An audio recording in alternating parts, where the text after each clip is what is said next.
सूर्य को जल देने की विधि व 10 नियम। हम सभी यह तो जानते हैं कि सूर्य देव को जल चढ़ाना चाहिए, लेकिन उसके नियम क्या है यह सभी को नहीं पता होते हैं। यदि पता भी होते हैं तो सभी नियम नहीं पता होते हैं। इस कारण सूर्य देव को जल चढ़ाने का पूरा लाभ हमें नहीं मिल पाता है। इसलिए आपको सूर्य को जल चढ़ाने का समय व अन्य नियम पता होने चाहिए। इसलिए आज हम आपके साथ सूर्य को जल देने की विधि नियम सहित साझा करने वाले हैं।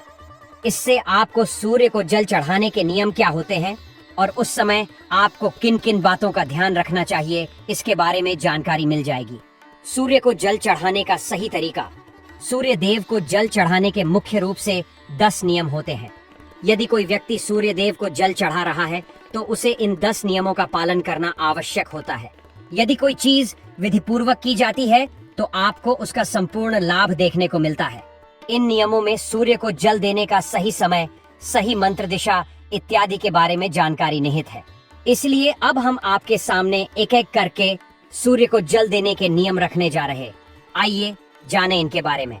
लेकिन उससे पहले अगर आप भी चाहते हैं कि माता रानी का आशीर्वाद आप पर बना रहे तो इस वीडियो को एक लाइक करें और चैनल को सब्सक्राइब कर लें और कमेंट बॉक्स में जय माता लक्ष्मी जरूर लिखें। एक सूर्य को जल चढ़ाने का समय। कुछ लोग समझते हैं कि वे जब भी उठे तो उस समय नहा धोकर सूर्य देव को जल दे सकते हैं, फिर चाहे सुबह के 9 बजे हो या उससे भी ज्यादा। किंतु यह बिल्कुल भी ठीक नहीं है। सूर्य देव को डोट जल देने का एक निश्चित समय निर्धारित किया गया है। वह हमें उसी समय सूर्य देव को अर्घ्य दे देना चाहिए। सूर्य को जल देने का सही समय सूर्योदय का समय होता है। इसलिए जब भी सूर्य के उदय का समय हो रहा हो उस समय सूर्य देव को जल चढ़ा देना चाहिए। यह समय सीमा सूर्योदय होने के 1 से 2 घंटे की ही होती है, अर्थात सूर्योदय होने के बाद अधिकतम 2 घंटे तक हम उन्हें जल अर्पण कर सकते हैं। उसके बाद तो बिल्कुल भी नहीं। ऐसा इसलिए क्योंकि धीरे धीरे सूर्य की किरणों का प्रभाव तेज होता जाता है। ऐसे में यह प्रक्रिया हमें लाभ देने के स्थान पर हानि अधिक पहुंचा सकती है। कुछ लोग सूर्यास्त के समय भी सूर्य को अर्घ्य देते हैं, जो कि गलत नहीं कहा जा सकता। दरअसल सूर्य को अर्घ्य तब दिया जाना चाहिए जब उसकी किरणों का प्रभाव कम हो। तो सूर्य को जल देने की दिशा यह आवश्यक नहीं कि सूर्य हमेशा हमें दिखे, अर्थात कभी बादलवा का मौसम हो या धुंध या कोहरा अत्यधिक हो या फिर कोई और कारण हो जिस कारण हमें सूर्य देव के दर्शन न हो। ऐसे सूर्योदय होने का समय नहीं बदलता। इसलिए आप जल देने की प्रक्रिया ना छोड़ें। यह तो हम सभी जानते हैं कि सूर्योदय होने की दिशा पूर्व है। वह सूर्य हमेशा उदय होता है, फिर चाहे हम उसे अपनी आंखों से देख पाएं या नहीं। ऐसे में आप सूर्य न दिखने की स्थिति में पूर्व दिशा की ओर मुख करके भी सूर्य दादा को जल दे सकते हैं। 3 सूर्य को अर्घ्य देने से पहले स्नान। सूर्य को जल देने की विधि के अनुसार इस बात को गांठ बांध ले कि आप बिना स्नान किए सूर्य देव को जल अर्पित न करें, अन्यथा आप इसका आधा अधूरा लाभ ही उठा पाएंगे। नहाने से हमारे शरीर के रोम छिद्र खुल जाते हैं, वह उनमें से गंदगी बाहर निकल जाती है। सुबह के समय जो सूर्य की किरणें हमारे शरीर पर पड़ती हैं, वे हमारे शरीर के असंख्य रोम छिद्रों की सहायता से अवशोषित होती हैं। इस कारण यदि आप बिना नहाए सूर्य को जल चढ़ाएंगे तो इस लाभ से वंचित रह जाएंगे। 4 सूर्य को जल किस लोटे में दे। कुछ लोग अपने घर के किसी भी बर्तन में सूर्य देव को जल अर्पित कर देते हैं, लेकिन विधि अनुसार यह सही नहीं होता है। सूर्य देव को अर्घ्य हमेशा तांबे के बर्तन में ही दिया जाना चाहिए, तभी हमें इस प्रक्रिया का संपूर्ण लाभ मिल सकेगा। इसलिए आप भी आगे से इस बात का ध्यान रखें। 5 सूर्य के जल में क्या डालें। आप तांबे के लोटे में शुद्ध जल के साथ साथ कुछ और चीजें भी इसमें डालकर सूर्य भगवान को चढ़ा सकते हैं। इस प्रक्रिया का सर्वाधिक लाभ उठाने के लिए व धार्मिक दृष्टि से भी इस जल में कुमकुम चावल के कुछ दाने व पुष्प डाल सकते हैं। इससे जल की महत्ता और अधिक बढ़ जाती है। 6 सिर के ऊपर रखे दोनों हाथ सूर्य को जल देने के नियम के अनुसार इस बात का पूरा ध्यान रखें कि आपके दोनों हाथ सिर के ऊपर व सीधे हो। हाथों की दिशा आगे की ओर झुकी हुई होनी चाहिए। 7 आंखों का केंद्र बिंदु हो। जल की धारा जल चढ़ाते समय आपकी आंखों का केंद्र बिंदु लोटे से निकली जल की धारा होनी चाहिए। कहने का तात्पर्य यह हुआ कि आप लोटे से निकलने वाली जल की धारा को ही देखें। 8 सूर्य मंत्र का जाप करें। जब आप सूर्य दादा को जल अर्पित कर रहे हो तो उस समय सूर्य मंत्र का भी जाप करें। इस सूर्य मंत्र में सूर्य भगवान के 12 नामों का जाप किया जाता है। सूर्य को जल चढ़ाने का सही तरीका यही होता है कि आप सूर्य भगवान के सभी 12 नामों का विधि पूर्वक जाप करें। 9 सूर्य का जल पैरों पर न गिरे। सूर्य देव को जल देते समय इस बात का पूरा ध्यान रखें कि जल आपके पैरों पर न गिरे। हालांकि जल देते समय कुछ छींटे अवश्य ही पैरों को छू सकते हैं, लेकिन कोशिश करें कि यह भी आपको ना छुए। साथ ही आप जल का सदुपयोग करने के उद्देश्य से नीचे एक गमला या कोई पात्र रख सकते हैं। फिर इस पात्र से यह जल घर के पौधों में दे सकते हैं। 10 सूर्य को जल अर्पित करने के बाद जब आप सूर्य भगवान को जल अर्पित कर दें तो झुककर जल को स्पर्श कर अपने माथे व आंखों पर लगाएं। इसके बाद इस जल की 3 बार परिक्रमा करें व सूर्य देव को प्रणाम करें। इस प्रकार सूर्य को जल अर्पित करने की यह प्रक्रिया पूरी हो जाएगी। इस तरह से आज के इस लेख के माध्यम से आपने सूर्य को जल चढ़ाने का सही तरीका जान लिया है। ऐसे में आगे से आप जब भी सूर्य देव को जल अर्पित करें तो इन नियमों का पालन अवश्य करें। सूर्य देव को अर्घ्य देते समय ना करें।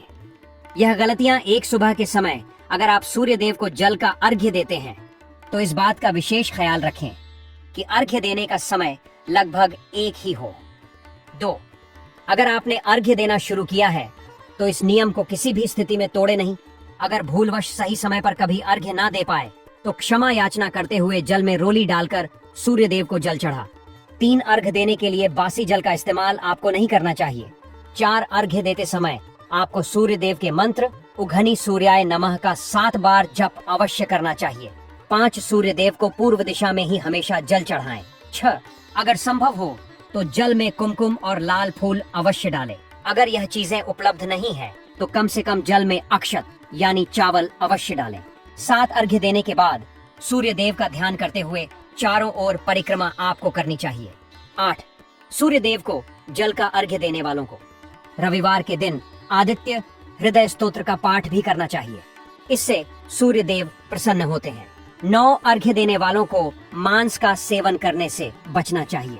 10 सूर्य मजबूत करने के उपाय सूर्य को बहुत सारे तरीकों से मजबूत कर सकते हैं, लेकिन अर्घ्य देने से सूर्य हर तरह से अनुकूल हो जाता है।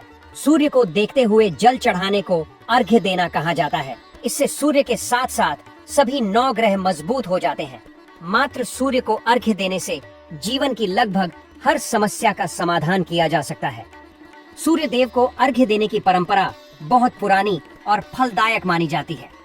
आप चाहे किसी नदी, तालाब या किसी पवित्र जल स्रोत में खड़े होकर अर्घ्य दें या फिर अपने घर की छत या आंगन से ही सूर्य को जल अर्पित करें, दोनों ही मान्य हैं। लेकिन सबसे अच्छा समय वही होता है जब सूरज उग रहा हो, यानी सूर्योदय का समय। अगर सूरज थोड़ा ऊपर चढ़ भी गया हो लेकिन अभी पूरी तरह तेज नहीं हुआ है, तब तक भी अर्घ्य देना शुभ रहता है। अर्घ्य देने से पहले स्नान करना जरूरी है, क्योंकि साफ सुथरा शरीर और मन ही पूजा पाठ के असली माध्यम होते हैं। अगर आप सफेद वस्त्र पहनकर यह क्रिया करें तो और भी अच्छे परिणाम मिलते हैं। जल अर्पित करने के लिए तांबे या मिट्टी के बर्तन का प्रयोग करना सबसे उत्तम माना जाता है। अब बात करें इसके लाभ की, तो जिन लोगों की कुंडली में सूर्य कमजोर होता है उन्हें रोजाना सूर्य को जल चढ़ाना चाहिए। इससे उनका आत्मविश्वास बढ़ता है और समाज में मान सम्मान भी मिलता है। अर्घ्य देते समय पूर्व दिशा की ओर मुख जरूर रखें, क्योंकि सूर्य उसी दिशा से उदय होता है। ज्योतिष शास्त्रों में सूर्य को आत्मा का प्रतीक कहा गया है, यानी सूर्य की पूजा से आत्मबल और आत्मशुद्धि दोनों मिलती है। रोजाना जल अर्पण करने से शरीर में नई ऊर्जा आती है और व्यक्ति दिन भर तरोताजा महसूस करता है। अगर आप नौकरी या करियर से जुड़ी किसी परेशानी से गुजर रहे हैं तो भी सूर्य को अर्घ्य देना लाभकारी साबित हो सकता है। इससे आपके सीनियर या अधिकारी आपके प्रति सहयोगी रवैया अपनाते हैं और रुकावटें दूर होती हैं। सिरोली और कुछ लाल फूल मिलाकर अर्पित करें तो यह और भी शुभ माना जाता है। जल चढ़ाते समय ओम सूर्याय नमः मंत्र का 11 बार जाप जरूर करें और नियम से रोज सूर्य देव को अर्घ्य देने लगते हैं तो न सिर्फ आपकी कुंडली में सूर्य मजबूत होता है, बल्कि धन, मान सम्मान और स्वास्थ्य जैसे अनेक शुभ फल भी मिलने लगते हैं। लेकिन अगर ये प्रक्रिया बिना नियम और भावना के की जाए तो वैसे फल नहीं मिलते जैसे मिलने चाहिए। इसलिए जो भी करें श्रद्धा और विधि विधान से करें, तभी सूर्य देव की कृपा बनी रहती है। भक्तों, ये तमाम जानकारी जन रुचि को ध्यान में रखकर दी जा रही है। वास्तुशास्त्र के उपाय को अपनी आस्था और विश्वास पर आजमाएं।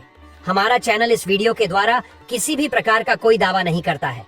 आज की यह जानकारी अगर आपको पसंद आई हो तो इस वीडियो को एक लाइक करके आपके अपने चैनल को सब्सक्राइब कर लें और बेल नोटिफिकेशन को ऑन ऑल पर सेट जरूर करें। जय श्री राम।